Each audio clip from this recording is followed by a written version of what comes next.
শেষ মুহূর্তে আদিত্যর হাতে রুডি অ্যারেস্ট হওয়ায় লাবণ্য স্কিডে নিল পরমা। হ্যাঁ বন্ধুরা, অনুরাগের ছোঁয়ার আগামী চমকে আমরা ঠিক এমনটাই দেখতে চলেছি। নিউজ পেপারে যখনই সুদীপা সবটা দেখে যে লাবণ্য নিলাম হতে চলেছে স্বল্প দামে, তখনই সুদীপা পরমাকে সেটা কেনার কথা বলে, আর সুদীপার কথা শুনে পরমাও রাজি হয়ে যায়। অন্যদিকে রুডিও যখন সেই নিউজটা পেপারে দেখে, তখন রুডিও প্ল্যান করে ফেলে এই লাবণ্য আমিই কিনবো, তারপরে সেখানে আমি আমার জাল ওষুধের ব্যবসা চালাবো, সবকিছুই আমার হাতের মুঠোই থাকবে। কিন্তু রুডির পরিকল্পনা ভেস্তে দেওয়ার জন্য এদিকে আদিত্য তৈরি হচ্ছে।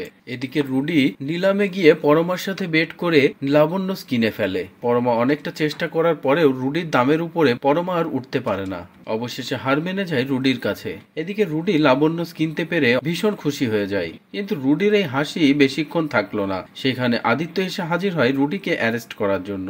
তারপরে আদিত্য সকলের সামনে ওয়ারেন্ট পেপার সহ রুডিকে অ্যারেস্ট করে নেয়। এদিকে রুডি কোনোভাবেই নিজেকে আর বাঁচাতে পারে না। অন্যদিকে সেখানে থাকা সকলেই যখনই দেখে রুডি এতটা খারাপ, রুডি এতদিন ধরে জাল ওষুধের ব্যবসা চালাচ্ছে, মানুষটা এতটাই খারাপ, তখনই সকলে মিলে লাবণ্যসের দায়িত্ব পরমার হাতে তুলে দেয়। পরমা যে দাম বলেছিল সেই দামেই পরমার হাতে লাবণ্যসের পেপার তুলে দেয়। অবশেষে লাবণ্যস পেয়ে যায় পরমা, আর লাবণ্যস পেয়ে ভীষণ খুশি হয়ে যায় পরমা। অন্যদিকে রুডিকে অ্যারেস্ট করে নিয়ে চলে যায় আদিত্য।